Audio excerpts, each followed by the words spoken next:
What's up, guys? Today we're going to check out the 2020 F150 STX extended cab 4x4. Now I picked this truck because I think it's probably one of the least expensive models that someone would actually want to own, as their daily driver. Now they make cheaper trucks. The F150 starts at $28,000 for a regular cab, vinyl interior, two-wheel drive.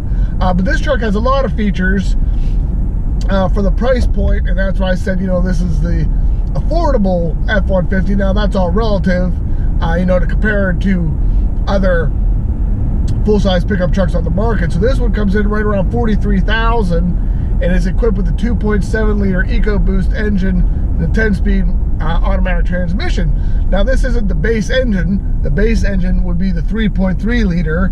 So when I first heard about the 2.7 EcoBoost coming out, I'm like, that doesn't seem to make sense, for a full-size truck to have that small little, V6 in it. But every time I drive one, right off idle, this thing has a ton of torque, and I'm always impressed with it. I always have to look to see. I'm like, is this a 3.5 or is this a 2.7? And yeah, the 2.7, it's proves itself to be a fairly reliable, powerful engine. And it gets better gas mileage than the 5-liter and also the 3.5 EcoBoost. And like I said, you could get vinyl interior if you wanted, but those are mostly for fleets or businesses. This truck, I believe, would be like one of the cheapest ones you would consider driving every day, because it does have a decent amount of equipment for the price. And actually, a while back on the 19s, like I said, this is a 2020, you could lease this similar truck, 19, $3,000 down for $169 a month. That was one of the most affordable leases I had seen at the time for any vehicle, let alone a full-size, truck. So we're going to do a POV drive today. We're going to do a walk around of the interior and exterior. I'm going to point out what this truck does have and also what it doesn't. And then we're going to put it up on the rack, show you the undercarriage like I try to do in all my videos. This 2020 F-150 STX is finished in Velocity Blue over a black and gray cloth interior. It's pretty much a carryover model from 2019, but this generation of F-150 came out back in 2015 and is pretty much unchanged. It's still the best-selling truck for the last 42 years, even though they haven't changed it really for 5 years. You can see this one does not have color-coded mirrors or door handles. The STX features 20-inch alloy wheels with 20-inch Hankook all-terrain tires. Every Ford since 2012 has a capless filler neck.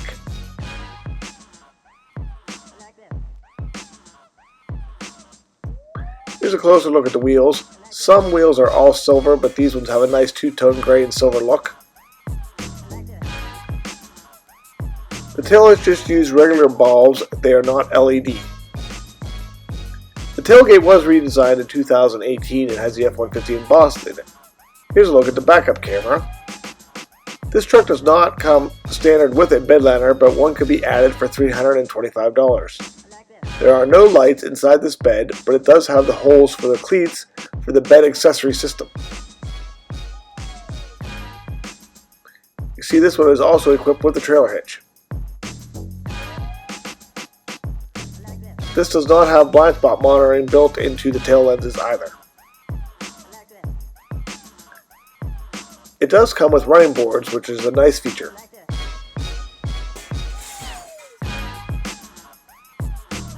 This one stickers for $43,455.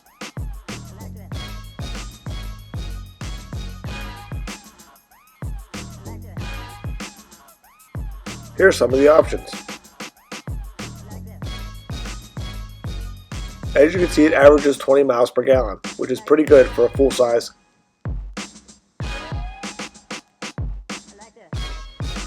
I'm not sure why, but I think Ford put the best looking grille in the STX. A lot of people swap out their grills in the higher trim levels for the STX grille. These headlights feature halogen bulbs. They are not HID or LED. The STX does come with color-coded bumpers and fog lights. The STX does come with keyless entry, but no remote start, but it is optional. Now let's take a look at the interior. On the driver's door panel, you can see we have the power mirror switch and the window switches. This one does not have the power folding mirror option. Here's the headlamp switch and the fog light switch, and also the parking brake control. On the vinyl steering wheel, you can see we have cruise control, controls for the instrument cluster, the radio and sync controls. The instrument cluster features analog gauges with a digital center display. The biggest changes are in the radio. Now it has 4G and also Sync 3. It has a nice large touchscreen. Down to the heater controls, we do have a heated back glass, but no heated or cooled seats. And we have a power point here in the dash as well. Here's a look at the passenger seat. I like the contrast stitching and colors of the seat. Center console has a nice big pocket with 2 USB ports, 2 cup holders, and another storage bin. In the armrest, there's a huge storage compartment, change holder there, and on the back we have 2 more cup holders for the rear passengers. The driver's sun visor does not come with a vanity mirror. There is only one map light here. There is no overhead console. The passenger side visor does come with a vanity mirror, but it is not illuminated. There are grab handles on both A-pillars. The rear doors on the 15 F-150 swing out 180 degrees for easier access.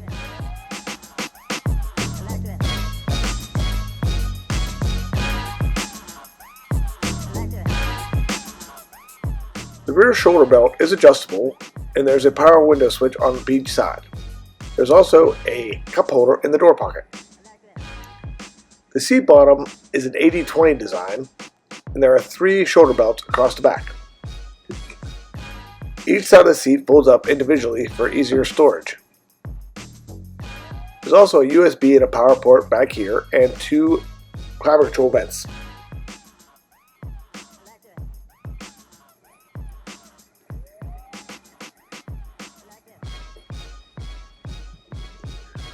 On the passenger side, you can see we have the 20% seat. It folds up as well.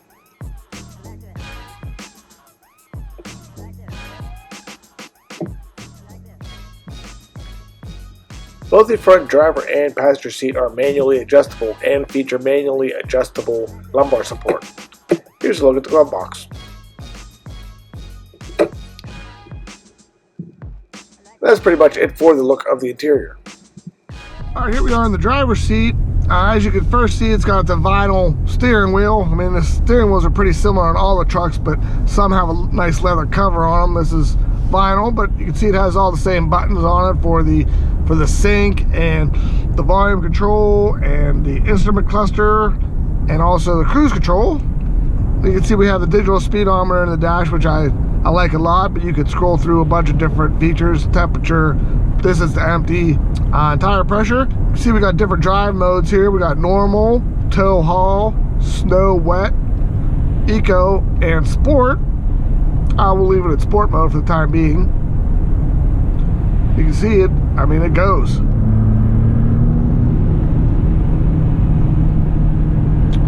It'll hold the gear a little longer when you're in sport. We'll put it back into normal there, and it'll shift into the different gears. All 2020 F-150s are equipped with a 10-speed transmission, and you can definitely feel them shift a lot. Up and down. I mean, they will skip gears shifting up and down, which is nice, but they do a lot of shifting, and you can definitely feel it. This truck features an automatic locking rear differential that you can engage up to 20 miles an hour. It also has automatic shift on the fly 4-wheel drive. The 2.7 EcoBoost puts out 325 horsepower and 400 foot-pounds of torque.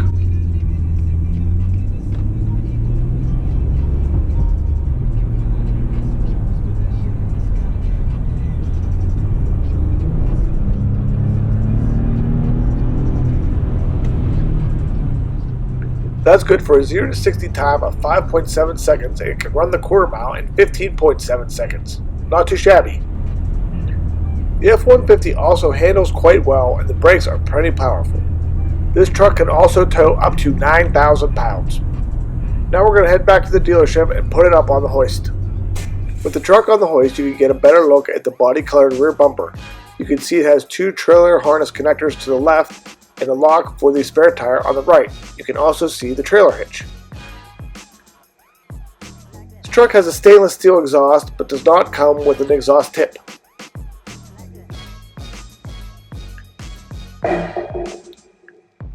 Here's a look at the all-terrain Hankook Dynapro AT2 tires. They're actually a lot better than the regular Goodyear Wranglers most F-150s come with. The single piston rear caliper in the back. Here's a look at the upper shock perch and the frame. Also, you can see the leaf spring.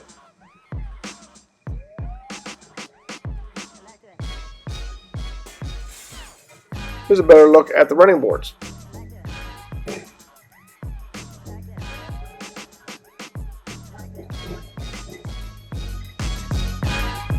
Front brake calipers feature a two-piston design.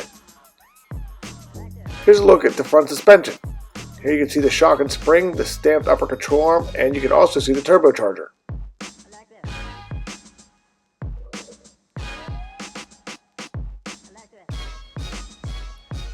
Coming around the front here, you can see the lower valance, the fog lights, the front headlamps, and the grille, which, like I said, is probably the coolest grille of any F-150 aside from the Raptor.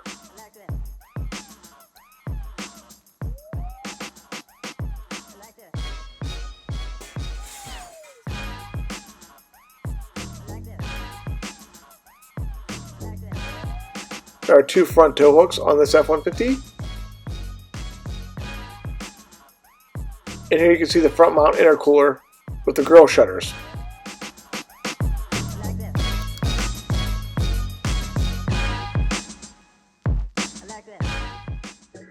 Now let's take a look at the undercarriage. See the lower control arm is also stamped steel. Here's a look at the inner and outer tie rod ends and also the shock absorber. Here's a CV axle.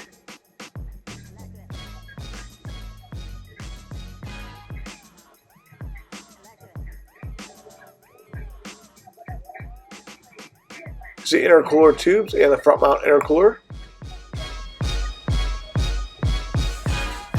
Here's a look at the accessory drive. There's the alternator, crank pulley.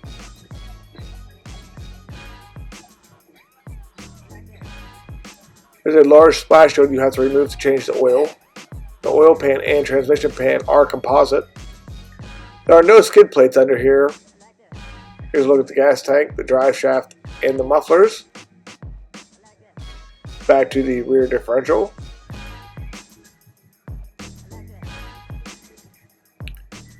Here's a look at the rear leaf spring and shock absorber.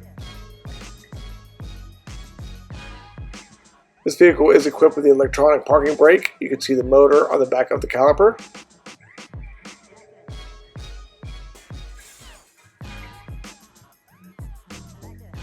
And back to the full-size spare tire, although it's an 18-inch steel wheel, not a 20-inch aluminum like the rest of the wheels. So rear differential cover.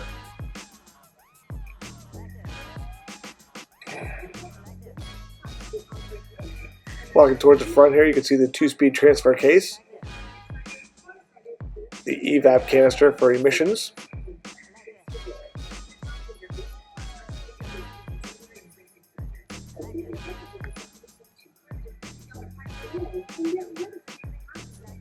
there's a catalytic converter with the oxygen sensor. Here's a better look at the 2-piston front brake caliper and the sway bar end link.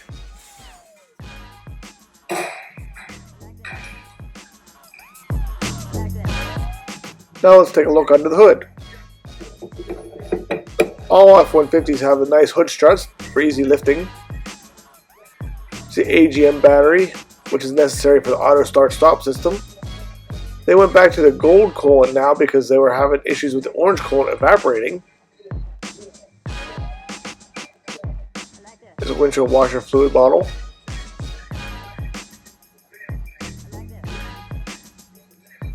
Here's the powertrain control module, otherwise known as the PCM. They dropped the engine cover for 2020. Here's a look at the oil filter cap.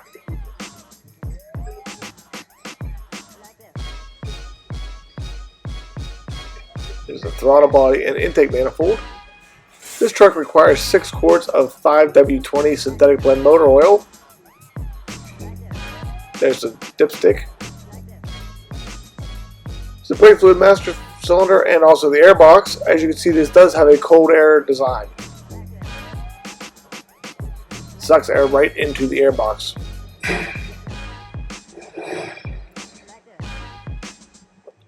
Here's the federal emissions tag.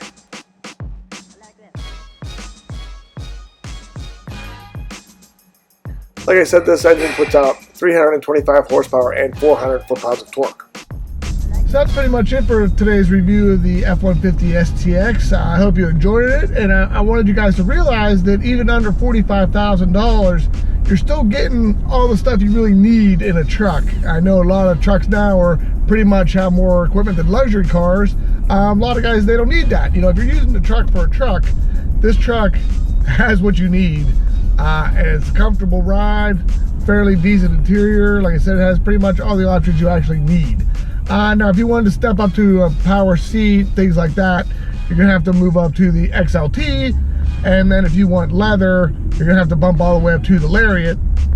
You can no longer get leather in the XLT. I hope you guys enjoyed this video. Thanks for checking out my channel. Please subscribe if you haven't already. Make sure you follow me on Instagram. Check out my Facebook page. Also, if you're looking for some Pittsburgh Views merchandise, that is available on teespring.com. Have a great day.